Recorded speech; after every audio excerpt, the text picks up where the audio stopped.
Hey, it's MK, and I am here with another Christy's Beautiful Life 30 Days of Sketches. This is the sketch that we will be playing with today, and it is by Brandy Jo.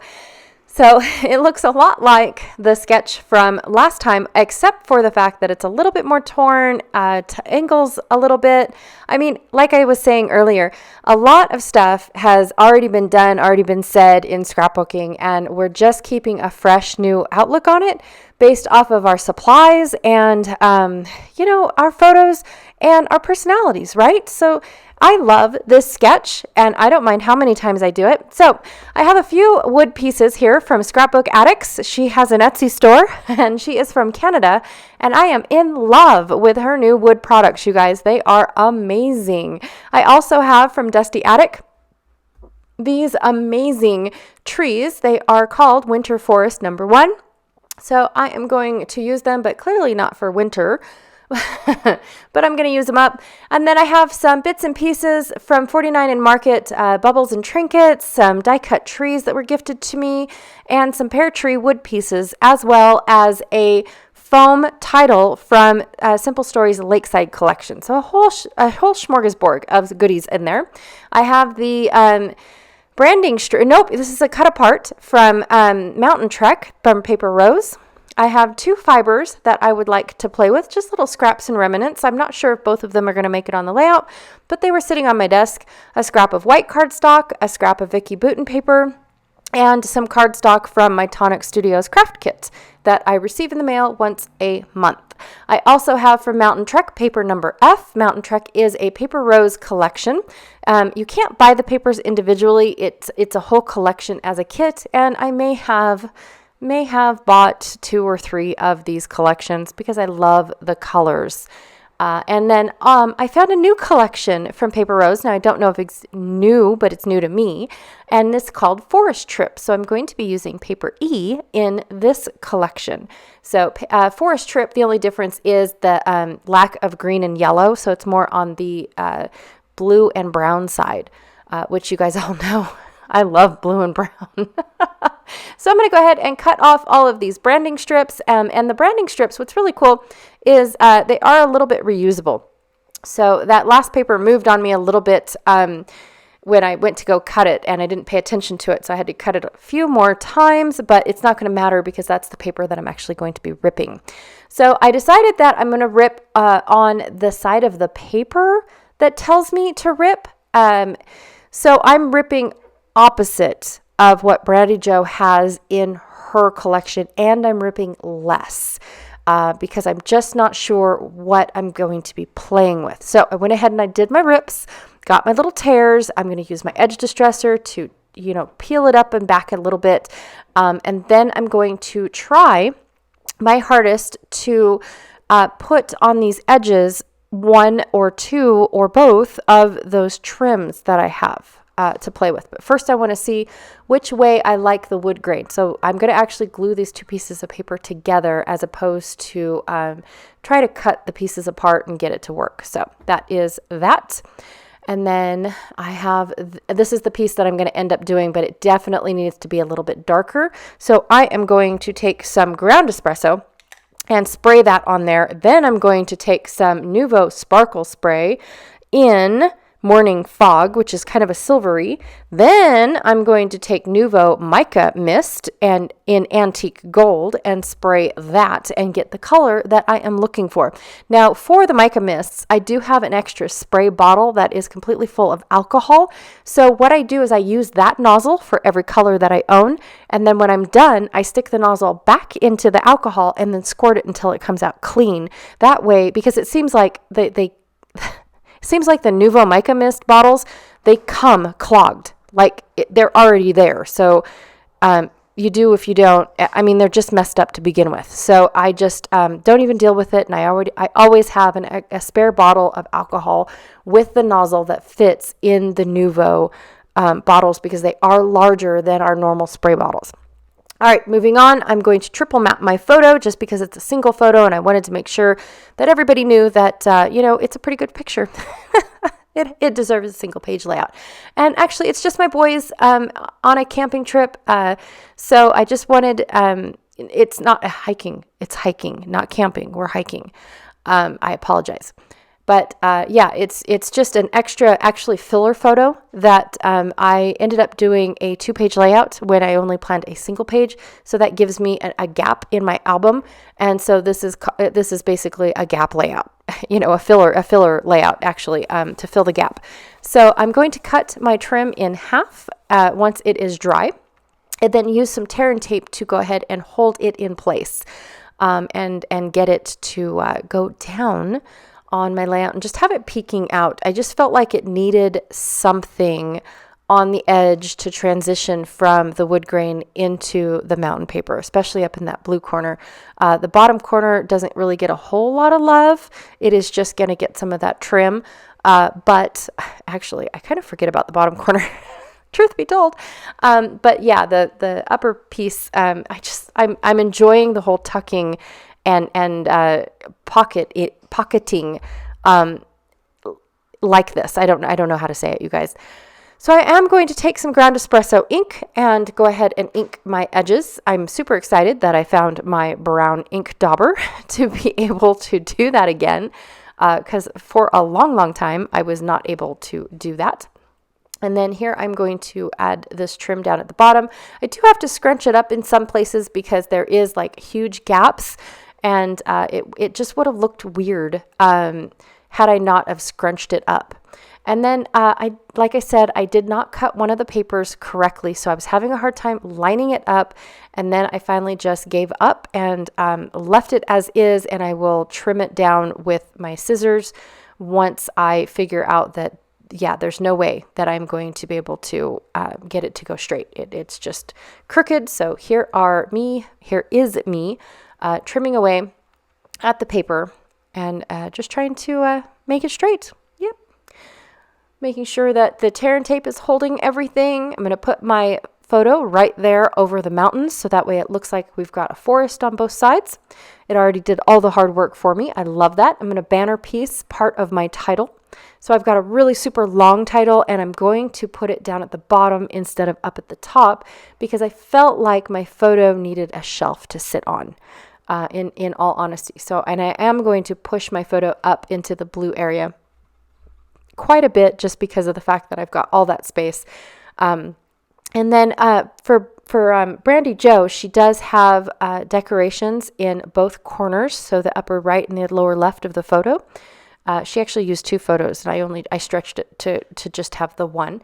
But I am going to basically have one ginormous embellishment, and it's going to look like it goes behind the photo. So these little cards fit absolutely perfect inside their baggies. So I had to cut the baggies open to get the goodies out. I love this little word hike with the trees inside it. Oh my god, it is so cute, you guys. And then the trees with the ring, and she painted them all for me. It's just fabulous. Oh my gosh, fabulous. I wanted to see if Explore the Outdoors would work, but it's a little too neon green. Even though I do have that neon green tree, I will be adding a few more. And I covered up the neon green mountains, so it's not like you can see that I had a whole bunch of neon green, and it did make sense. There is some that you see, but not a whole lot. And then I decided to just use all of those pear tree wood pieces. Every single one of them pertained to my photo and what we're doing. We had binoculars to look up the mountain. We had our hiking boots on, compasses, backpacks. You can see my boys are all wearing backpacks. The only thing we didn't have is a map, but the map was too perfect to not use. And to fill in the rest of my title, so it says, the mountains are calling, hike. And I just feel like it just dead ends, like somebody got interrupted in their sentence. So while I'm popping out these trees, I'm debating on what font I want to put my other word in. So I will figure that out as soon as I am done taking these trees out. Now these trees only had 2 little bits, nubbins holding them in place. So it was super easy to take them out. I didn't think that they were going to be. And I'm going to take a whole bunch of sprays. Now I've got peeled paint and crushed olive in my oxides. But do you see what the oxide did? I don't want that mint oxide color. I don't want that. So I went and I picked out my Altenew. Now this is Altenew in something forest. I apologize. I can't remember what it's called. And it just does not do anything. It did change the mint a little bit, but not to the point where I wanted it to. So of course I went to my shimmers, and nope, this is not my shimmers because I do not have this much issue with my shimmers. I apologize, you guys. I don't know what color that was. I think it was another Altenew color, to be honest. So I apologize. I did not leave them out. I put them away as I was using them. Actually, are they still on my desk?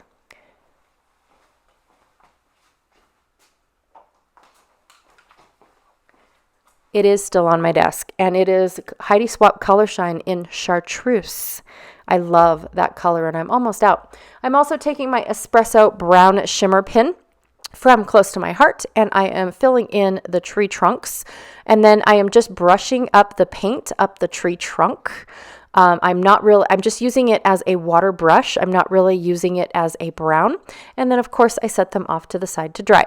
With these tree die cut pieces, I decided to tuck them into my little pocket up at the top instead of try to make them part of my forest, because their trunks weren't as long as the Dusty Attic trees. And to be honest, I did not want to cut my trees down. I really wanted them to be that tall. So I went ahead and just tucked them in, and I love how they look peeking out. I did also take my sponge dauber and ink the edges of those die cut trees as well in the ground espresso. So I'm going to go ahead and build a forest. And of course have the taller trees and then build out so that way it does kind of look like a little forest is continuing behind my photo. But then I also have like the background of the paper forest as well. So I think that that's pretty cool too. I'm not going to use the largest tree, but to help me hold up that wood, the wood round with the trees on it, I'm going to put one of the tall trees over on the left side of my photos and build a little cluster right there. I apologize, but I did not show you guys picking out these alphas, but they are the Simple Stories vibes in wood grain. And I did not have enough to match, so I took the lighter of the alphas and inked them to all match, so they all look the same. And it's just going to be the word them. So the mountains are calling, hike them. I really like that. It speaks to me, and I went ahead and put some of it on the map, and then the M a little off of the map. So the other three letters, the is going to be popped up. So I'm just going to go ahead and glue everything down exactly where it sits. I'm going to add pop dots or foam dots wherever I need to, because I've got chipboard on top of wood, on top of more wood, and they're all different kinds of thicknesses. But truth be told, this is not a very thick layout. It did not end up being as bulky as it looks, in all honesty. So I was pretty super happy with that. Because it just doesn't feel like a thick layout like I was like I was thinking it was going to be. And I'm just gluing the word hike down where the trees are. And I've got the little boots, and then I will pop the compass up on foam, and I have to double pop it up. And then I will glue it to the H, so that way I look like I have a cute little layer going on there. I debated about coloring these pieces, but they're so tiny that I just decided to just leave them. And you could see them perfectly fine. I did tuck my backpack in up at the top above the word calling in between the trees, to give that forward ground tree its trunk a place to rest, and B, it had a gap, and so I thought that it would be cute to fill it in. I'm going to add the map as my last little resort, and then I did pop up the T, the H, and the E to match the height of the map. So there is that. And lastly, I'm going to glue on my little what is that? Backpack. I'm going to glue that on. It wasn't working very well, so I decided to add just a little bit more, and then it just stuck like glue. And then add my wishing bubbles. This one here says Nature Lover. And then I'm going to add another one down there above the word the to fill in that little gap, because I just felt like there was one. And I think that's all I'm going to do with this layout, you guys. I absolutely love it. Oh, I did add a few little bubbles up at the top. Those bubbles are almost like a map print and I only had 2, and I thought, oh, that works. So I just added them. And that is my layout, you guys. Thank you so much for hanging out with me today. I had a blast creating with all of these wonderful elements. You guys, back in the day, scrapbooking was not like this. And I just keep looking back at where we were. And the reason why I was doing that is actually because I was on a Zoom call, and the folks on the call when I was making this layout were talking about how they all got started. And I was playing with brand new elements, things that we would have never thought to put on a layout back in the day, right? So it was just really fun. I loved the fact that I was able to do this and everything matched. Oh my gosh, this was such a fun layout. Brandy Joe, thank you so much for such a great sketch. Be sure to check out the 2 links below, one for the playlist and one for the Facebook group. And again, thank you so much for hanging out with me today. I truly appreciate it, and I will check y'all later. Bye.